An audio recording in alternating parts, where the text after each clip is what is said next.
Video का topic है residential status. हमने बेसिक कंसेप्ट में पढ़ा कि अलग अलग इनकम पे हमें इंडिया में टैक्स देना पड़ता है, तो किन लोगों को इंडिया में टैक्स देना पड़ेगा और किन लोगों को इंडिया में टैक्स नहीं देना पड़ेगा, या कब देना पड़ेगा कब नहीं देना पड़ेगा, इसके ऊपर ये बेसिक वीडियो। ये चैप्टर आपके एग्जाम में भी लगभग 8 से 10 नंबर के चैप्टर श्योर शॉर्ट एक सेपरेट क्वेश्चन आएगा ही आएगा, और ये कंसेप्ट आपको आगे के चैप्टर्स में समझने में भी हेल्प करेगा। तो स्टार्ट करते हैं कि रेसिडेंशियल स्टेटस दो पार्ट में डिवाइडेड है। हमने ये पढ़ा कि बहुत सारे पर्सन्स के डेफिनेशन में लोग थे, individual, HUF, company, partnership form वगैरह वगैरह, association of person, body of individuals. अब आते हैं कि उन लोगों को कब इंडियन रेसिडेंट माना जाएगा और कब नहीं।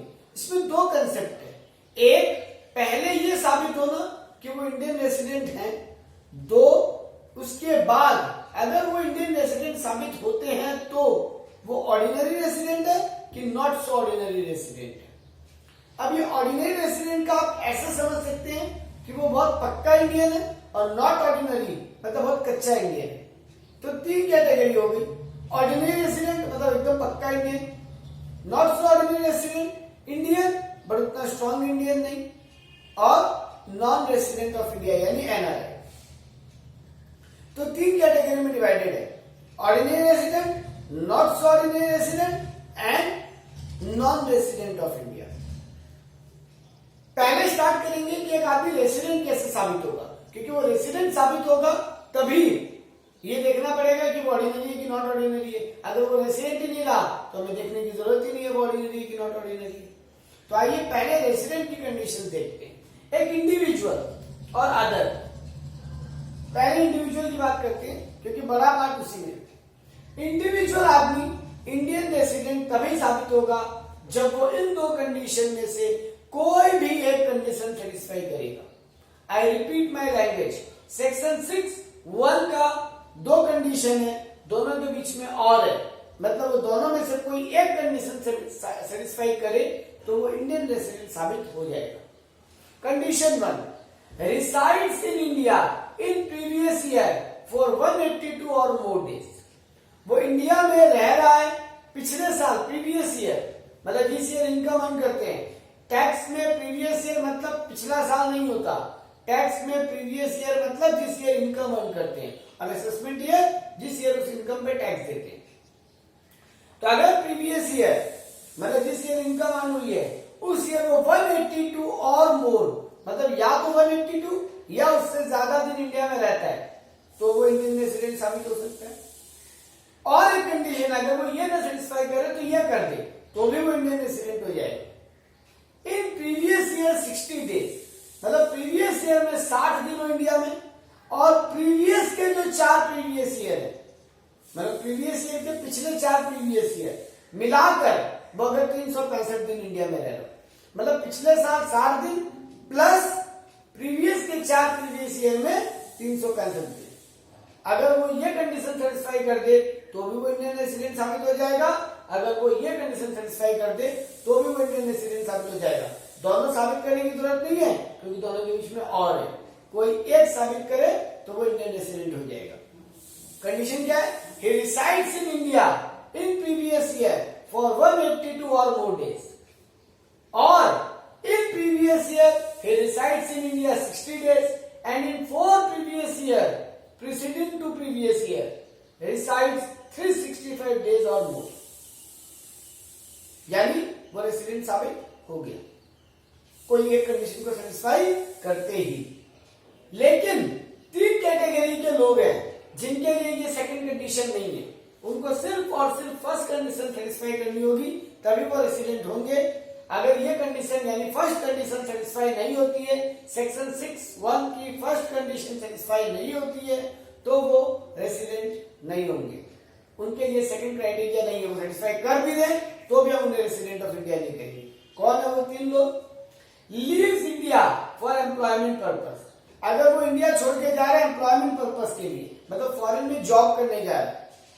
Leaves as a crew member, वो एक इंडियन क्रू का मेंबर है और उस क्रू मेंबर शिप का मेंबर है उस क्रू के साथ आता है और उसी क्रू के साथ चला जाता है। तो जब इंडिया में आ रहा है जा रहा है तो जितना दिन क्रू इंडिया में आके रुक रही है उतना दिन तो वो इंडिया में, तो उनके लिए भी केवल पहली कंडीशन है। और तीसरा पर्सन है person of Indian origin comes to visit India. एक इंडियन ऑरिजिन का आदमी मतलब जिसके एंसेस्ट्रल्स यानी पेरेंट्स या दादाजी तक के पेरेंट्स अनडिवाइडेड इंडिया में पैदा हुए थे, मतलब उसके पिताजी या दादाजी अनडिवाइडेड इंडिया में पैदा हुए थे, उसके बाद वो फॉरेन चले गए और वो आदमी जो अब इंडिया घूमने आए वो फॉरेन में पैदा हुआ और वो इंडिया घूमने आए, उस पर्सन को इंडियन ऑरिजिन कहा जाएगा जिसके एंसेस्ट्रल पेरेंट्स अनडिवाइडेड इंडिया को बिलोंग करते हैं।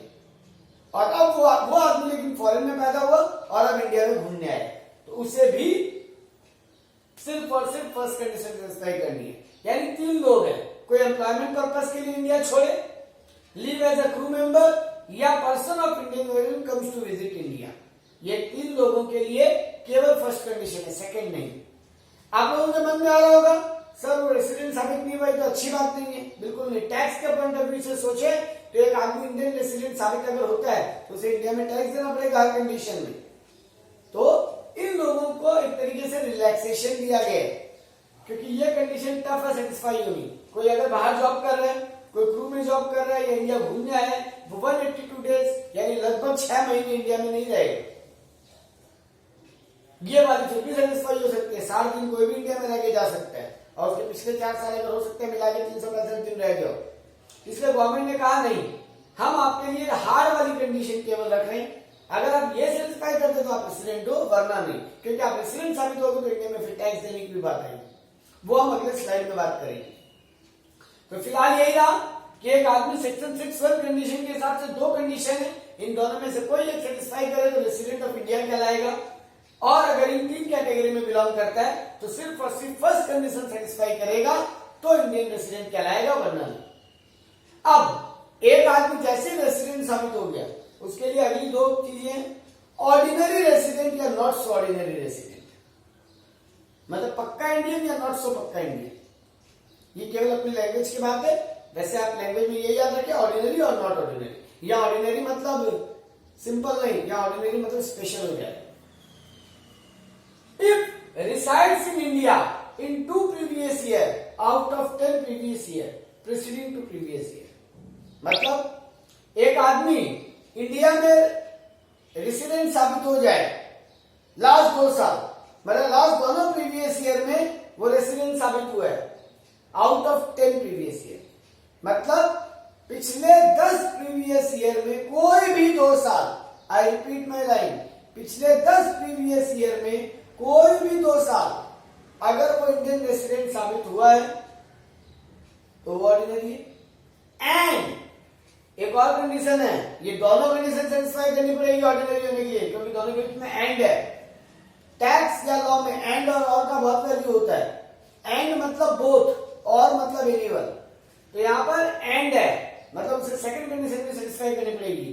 पिछले 7 साल में 7 प्रीवियस ईयर में वो 730 दिन इंडिया में रहा, 7 प्रीसीडिंग प्रीवियस ईयर में वो 730 दिन इंडिया में रहा, यानी उसे 2 कंडीशन सेटिस्फाई करनी है ऑर्डिनरी रेसिडेंट साबित होने के लिए। रेसिडेंट साबित हो पिछले 10 में से कोई 2 प्रीवियस ईयर में, और पिछले 7 प्रीवियस ईयर में वो 730 दिन इंडिया में रहा, ये दोनों सेटिस्फाई करे तो वो ऑर्डिनरी रेसिडेंट। दोनों ही नहीं सेटिस्फाई करे या कोई एक करे और एक नहीं करे तो भी नॉट ऑर्डिनरी, मतलब दोनों सेटिस्फाई करनी पड़ेगी ऑर्डिनरी होने के लिए। तो ये था एक इंडिविजुअल कैसे रेसिडेंट और उसके बाद ऑर्डिनरी रेसिडेंट साबित होगा। मैंने यहां लिखा है नॉन रेसिडेंट कब साबित होगा, ऑब्वियस बात है दोनों ही कंडीशन सेटिस्फाई जब ना करे तो नॉन रेसिडेंट, इन दोनों को ही सेटिस्फाई नहीं करे तो नॉट ऑर्डिनरी हो जाएगा। अब आते हैं अदर टाइप ऑफ पर्सन के ऊपर। एचयूएफ के लिए क्या रूल है? एचयूएफ का हेड होता है कर्ता। अगर कर्ता, पहले हम उसकी रेसिडेंट होने की बात करेंगे फिर ऑर्डिनरी। अगर वो HUF का कंट्रोल एंड मैनेजमेंट होली या पार्टली फ्रॉम इंडिया है, अगर उस HUF का कंट्रोल एंड मैनेजमेंट होली या पार्टली, मतलब थोड़ा सा भी इंडिया से इसका कंट्रोल, मतलब करता इंडिया से थोड़ा भी बिजनेस को कंट्रोल कर रहा है, तो रेसिडेंट साबित हो जाएगी वो HUF।